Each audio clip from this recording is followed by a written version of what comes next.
I think there are just a couple of principles that people apply regarding minimalism to their homes that can kind of translate right over to homeschooling.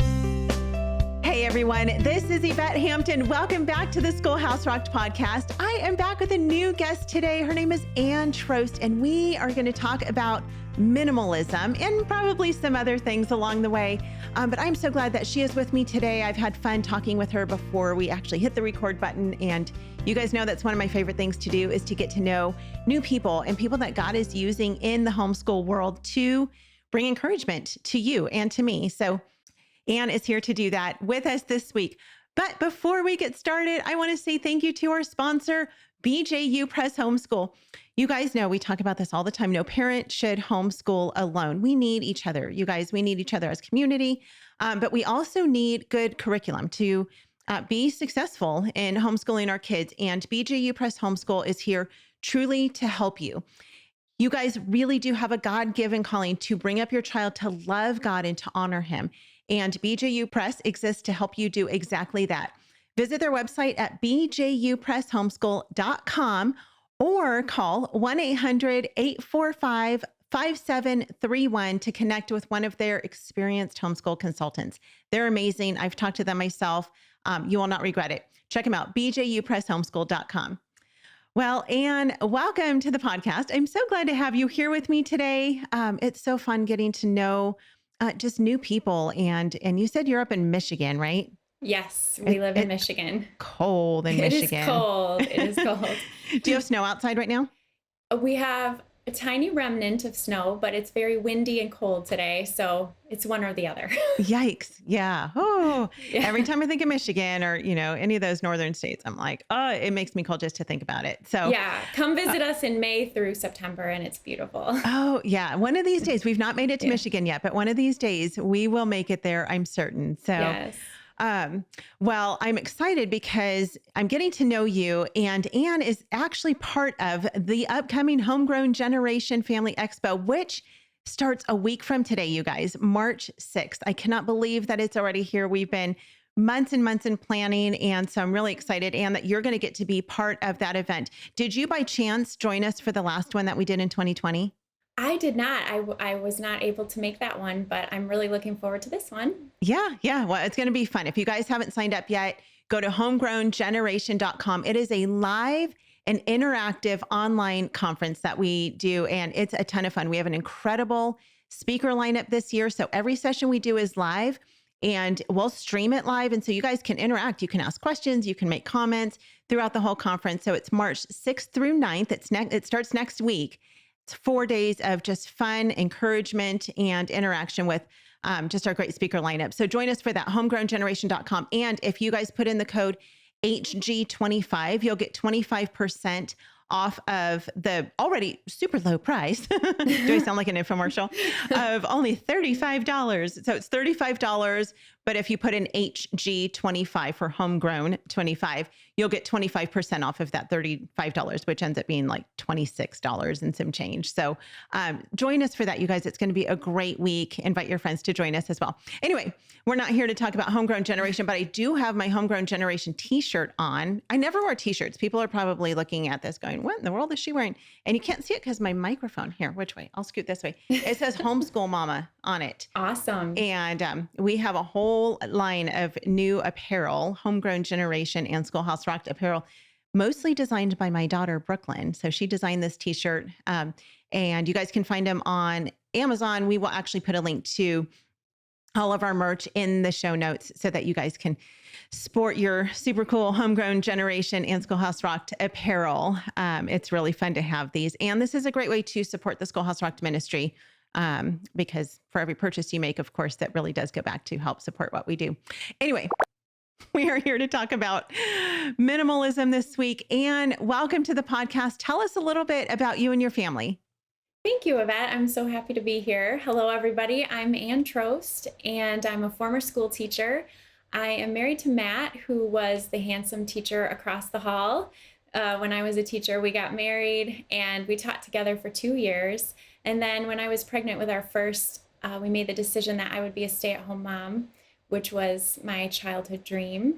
And Matt stayed in the classroom to support our family. And so when our oldest was ready for preschool, we were surprised that God led us to homeschooling. It wasn't something that we were thinking of doing, but it was just very clear that that's what he wanted for us. And so as soon as we gave it a try, we really loved it, and we've never really considered another type of education for our kids. And so a couple years into homeschooling and having three more children, I started having a longing for a deeper community in our homeschooling community in our area. And so I was looking for a co-op to join, and there really, even though we have great options in our area, there wasn't anything that was quite what I was envisioning for our kids. And so God opened a door, and I founded Foursquare Community, which is a Charlotte Mason co-op, and we have classes for preschool all the way through high school graduation. And so Foursquare grew really quickly and organically. Everybody was bringing their friends and their family.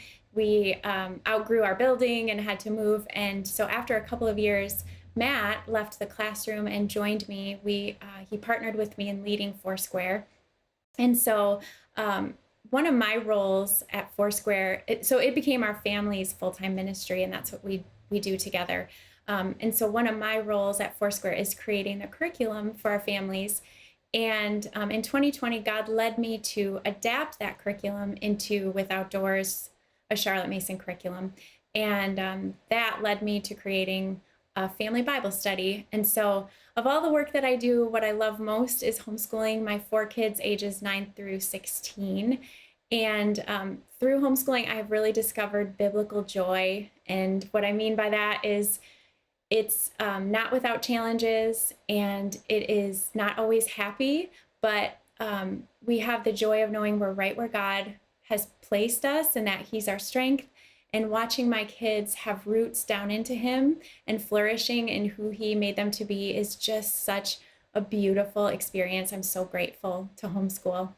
Yeah, I love that. And, I appreciate that you say sometimes it's just hard. It's not always fun Yes. because that's the reality of life. Sometimes, Yes. we have really, really hard homeschool days.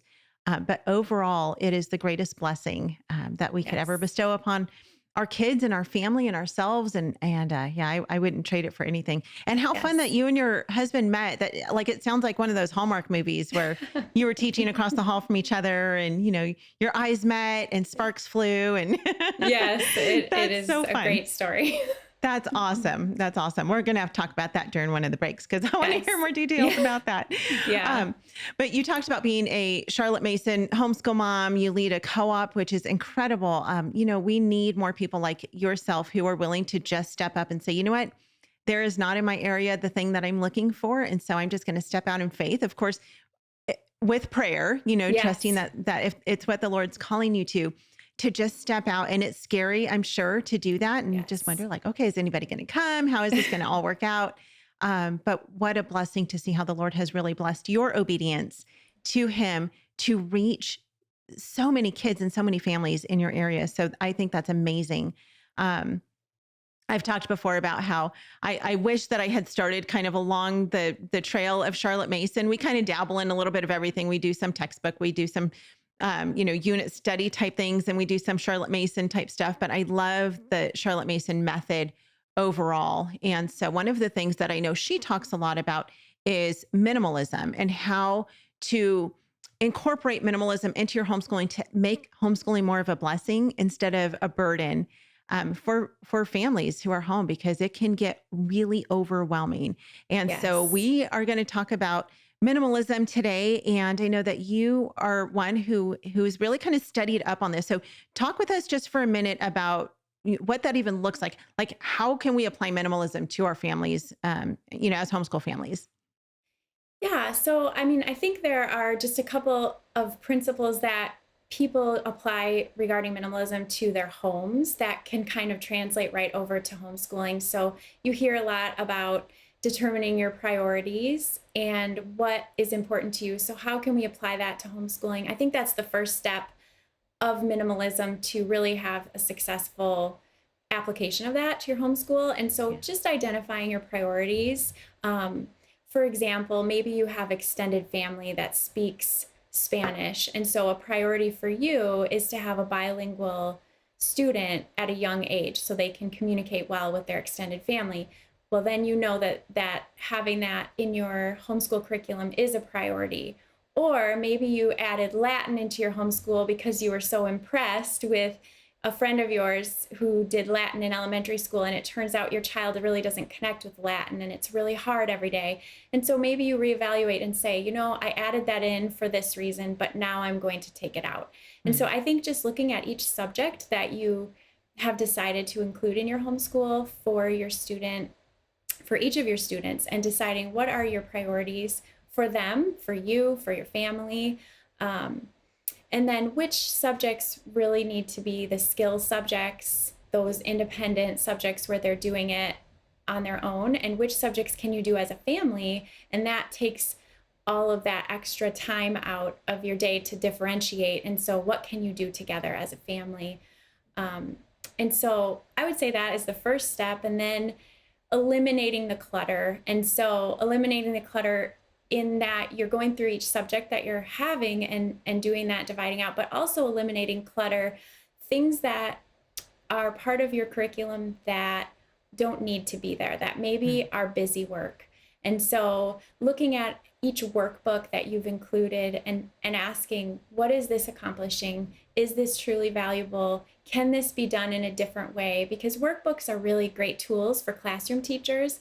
But in most cases, at least in elementary school, there are other ways to identify how are they learning, what are they learning, do they have any gaps? And so, swapping out workbooks for just a few minutes with your child, having them narrate in their own words. There are just so many ways that you can eliminate busy work from your homeschool for the sake of your children and for you, and just for the sake of the opportunity, the way we have this amazing opportunity to educate our children in an ideal way, since we have such a low ratio of teacher to student. I love that you're talking about eliminating busy work. And I think that's something that most homeschool moms deal with, because especially new homeschool moms, they go into it thinking, okay, here's all the worksheets. Here you go, kid. And they sit them down and they're like, go do every single math problem on this sheet. Yes. And, or every single, sentence, grammar, sentence. And we just feel like if they don't finish it all, somehow they're doing it wrong, which means somehow we're doing it wrong. And what it does is it just bogs them down, and it bogs us down. Now, some kids enjoy worksheets and workbooks and things like that. My youngest daughter, there are some workbooks and worksheets that she does them for fun. It's kind of funny. Yes. But not always is that necessary. And so I love that you're just kind of giving permission to say, you know what, it's okay to try to minimize. What word am I looking for? Cool. Yeah. I'll go with both of them. What it is that we're doing with our kids so that they don't get overwhelmed and bogged down with the busy work if that's not how they learn best. So let's talk a little bit more about that. But before that, let's take a quick break. We want to thank all of our sponsors for making this show possible: BJU Press Homeschool, CTC Math, Apologia, and IEW. Without them, we wouldn't be able to do this. Visit the show notes for links to these great companies and thank them for supporting the Schoolhouse Rocked podcast. We are back with Ann. Before the break, we were talking about eliminating busy work with our kids and eliminating that clutter. And what I appreciate is you just talking about it's okay to give things up sometimes. Yes. It's okay if a curriculum is not working for our kids to give it up. No, you want to give it a chance. You want to give it a fair try, right? And say, okay, is it the kid who's just not having a good attitude about it, or they just don't, they don't want to learn this particular thing? Or is it the curriculum that's not working? Or is it me who's not doing a good job of teaching it? Or maybe I don't understand the way it's supposed to be taught. I mean, there's so many things that play into what is best to use for our kids. And so it's one of the greatest joys of homeschooling is that we get to be in control. We get to say, this is working really well for our family, so we're going to go this direction, or this is maybe not working very well, so we're going to eliminate it, which of course eliminates the clutter. And we're going to move on to something else and maybe pass that curriculum or whatever it is onto a friend who maybe it will work beautifully for instead. And so talk really quickly about your co-op, because you've got a co-op with over 500 kids in it. Yes. And I'm sure you probably see this a lot, parents coming in and saying, you know what, this isn't, not the co-op, but this particular curriculum or method or whatever isn't quite working for me. How do you help those parents navigate through figuring out what works best for their family? Starting with that priority step, and then looking at each of your kids as an individual and saying, what are the goals for each of my kids?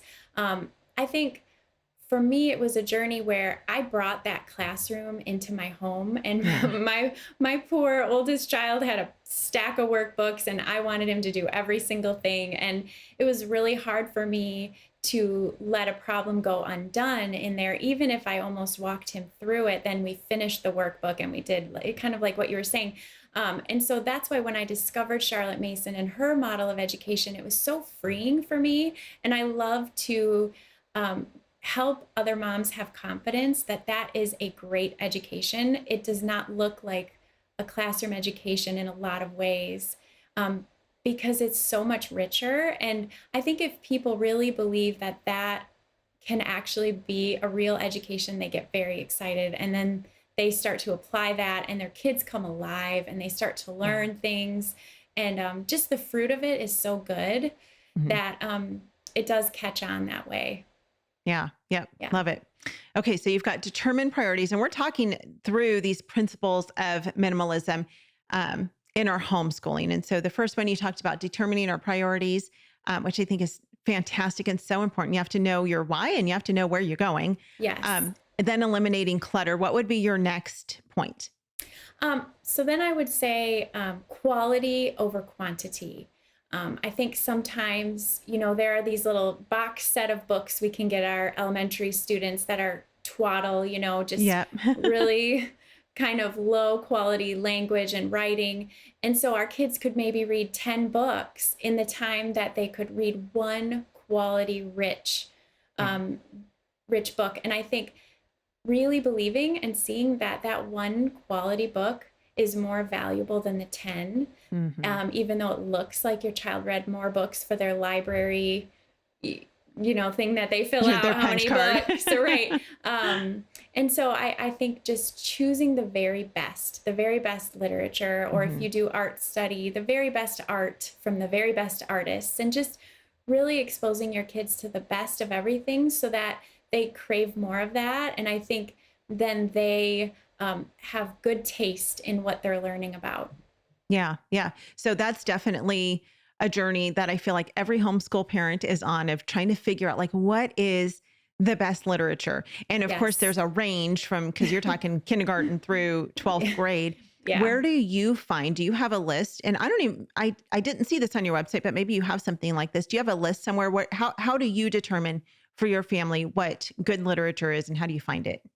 Yeah. So we focus on living books, meaning, books that are making something come alive, a person, a place, a time.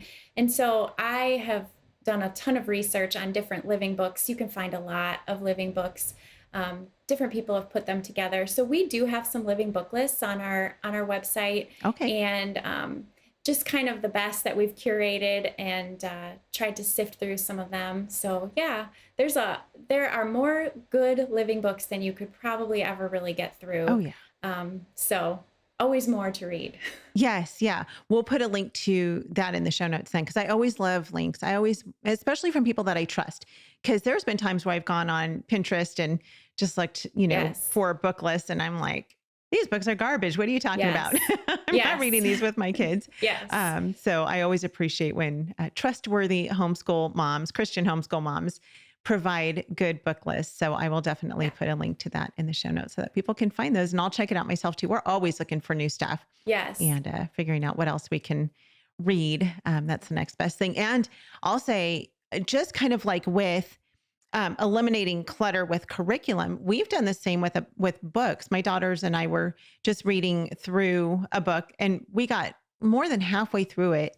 And the other day, they both looked bored, and I just said, "Are you girls enjoying this book?" And they're like, "Yeah, it's all right." And I just thought, there's just not enough time in the day to read books where you just feel like meh about it, especially when you're more than halfway through. So I said, you know what? let's choose another book. So we just got a new book that we're going to start reading. And I'm okay with putting that book down. Yeah. I'm not one who feels like I have to get to the end of the book. Just like I don't feel like I have to get to the end of the curriculum in order for it to be effective and good for my kids. That's so good. Yeah, so awesome. All right, well, we are out of time already, but we will be back on Wednesday. We will talk more about minimalism. Thank you guys for joining us today. And like I mentioned at the beginning of the podcast, if you guys have not yet signed up for our conference, it's up next week, March 6th through 9th, homegrowngeneration.com. It's going to be a blast. Join us, you guys. We would love to see you there. We would love to interact with you.